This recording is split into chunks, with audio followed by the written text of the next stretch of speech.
नमस्कार। आप सुन रहे हैं द बॉलीवुड रेडियो और मैं हूं आपके साथ आकाश। दोस्तों, आज के इस पॉडकास्ट में किस्सा राजेश खन्ना के उस दौर का जब हिंदुस्तान और पाकिस्तान के बीच टकराव युद्ध की दहलीज पर आ गए थे और विश्व के मानचित्र पर बांग्लादेश दस्तक दे रहा था। एक बार एक इंटरव्यू में राजेश खन्ना से सवाल पूछा गया कि आप किसके ऊपर सड़ा हुआ अंडा फेंकना चाहेंगे।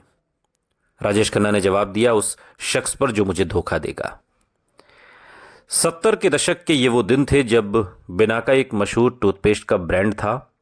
रेडियो सिलोन से प्रसारित होने वाला हिंदी फिल्मी गीतों का countdown show Binaca Geetmala radio का सबसे मशहूर शो हुआ करता था, जिसके जाने माने होस्ट थे अमीन सयानी।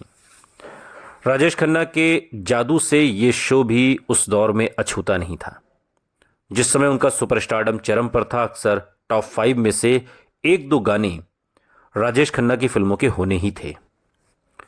1970 में फिल्म दो रास्ते का बिंदिया चमकेगी और 1971 में अंदाज का जिंदगी एक सफर है सुहाना साल के टॉप गीत रहे थे।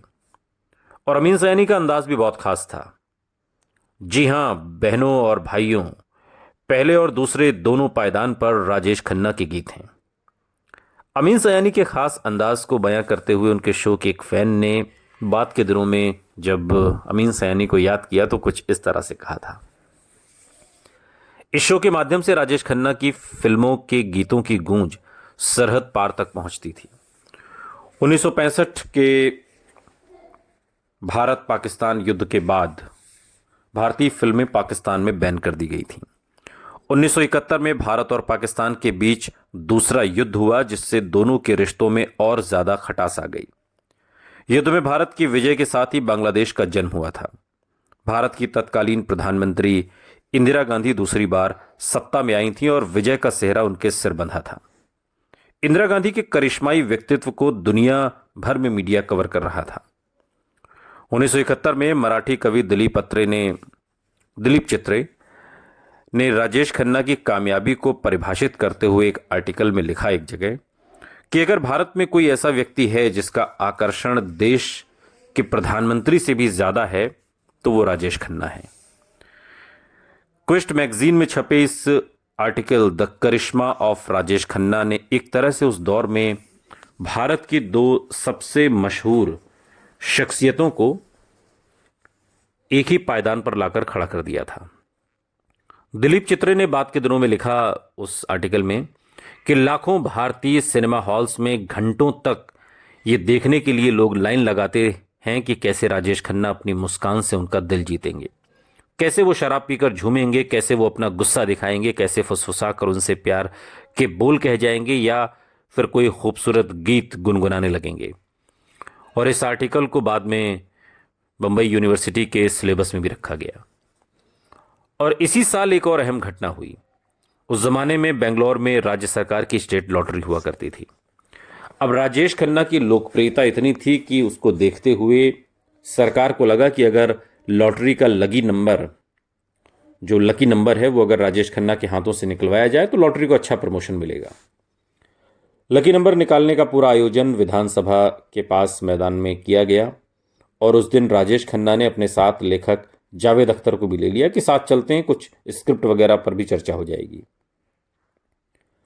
लेकिन जैसे ही राजेश खन्ना उस मैदान में पहुंचे, वहां का माहौल देखकर वो सन्न रह गए। एक इंटरव्यू में जावेद अख्तर याद करते हुए कहते हैं कि मुझे नहीं लगता कि मैं ऐसा मंजर दोबारा देख पाऊंगा। राजेश खन्ना को देखते ही 50,000 लोगों की आवाज एक साथ निकली। वो जैसे सीजर की तरह थे, जूलियस सीजर। वो मंजर बिल्कुल अविश्वसनीय था, एक इंटरव्यू में बात के दिनों में जावेद अख्तर कहते हैं। और उस दिन बेंगलोर की सड़कें खाली थीं। करीब 50,000 लोग एक शख्स को देखने के लिए एक जगह पर जमा थे, मानो राजा के सामने हाजिरी लगाने उसके दरबारी आए हों। दूर दूर तक जमा भीड़ में सिर्फ लोगों के सिर नजर आ रहे थे। ये राजेश खन्ना के सुपरस्टारडम की अब तक की सबसे बड़ी नुमाइश थी। और उस दिन को याद करते हुए राजेश खन्ना ने कहा था, मुझे लगा मैं भगवान के बराबर खड़ा हो गया हूं। मुझे अभी भी वो लम्हा याद है जब पहली बार मुझे एहसास हुआ कि कामयाबी कितनी अद्भुत हो सकती है। ये आपको हिलाकर रख देती है, जैसे आप इंसान हैं ही नहीं। ये अंदाज के फौरन बाद हुआ था, फिल्म अंदाज जो आई थी। बेंगलोर की विधानसभा में लॉटरी ड्रॉ था। मुझे याद है कि 10 मील तक सिर्फ लोगों के सिर के अलावा कुछ भी नजर नहीं आ रहा था, और इतने लोगों की आवाज एक साथ गूंज रही थी, और ऐसा लग रहा था जैसे पुराने रोमन साम्राज्य का कोई स्टेडियम हो। राजेश खन्ना कहते हैं कि वो मंजर देखकर मैं बच्चों की तरह रो पड़ा था।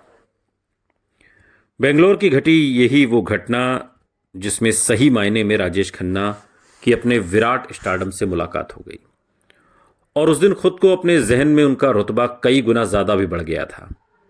उन पलों में शायद वो खुद को शोहरत की बुलंदी पर महसूस कर रहे थे। आखिरकार जज्बात संभालना मुश्किल हो गया और वो आंखों से बह निकले। जावेद अख्तर साथ में थे, उन्होंने राजेश खन्ना को चुप कराया।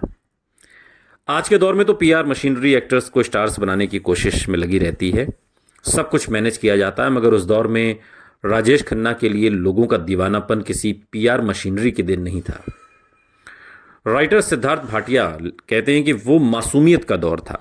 आज का स्टारडम स्टेज मैनेज होता है, लेकिन वो स्वाभाविक और रफ्तार से फैला हुआ था, बिना किसी बाहरी मदद के। उन्होंने फैंस का जैसे एक पंथ शुरू कर दिया था। ये शायद सच था, क्योंकि जिन लड़कियों ने उन्हें अपने खून से खत लिखे थे वो किसी ब्रेकिंग न्यूज़ के लिए स्टंट नहीं कर रही थी। ये पूरा दीवानापन जैसे किसी सामूहिक सम्मोहन की तरह था। और ये उस दौर में राजेश खन्ना की उन फिल्मों का जादू था जो back to back super duper hit हो रही थी। एक साथ 15 से 17 सुपर डुपर हिट फिल्में, और अपने आप में एक रिकॉर्ड कायम कर दिया। आज तक इस रिकॉर्ड को कोई तोड़ नहीं पाया, और राजेश खन्ना है, हमेशा रहेंगे। सुनते रहिए द बॉलीवुड रेडियो, सुनता है सारा इंडिया।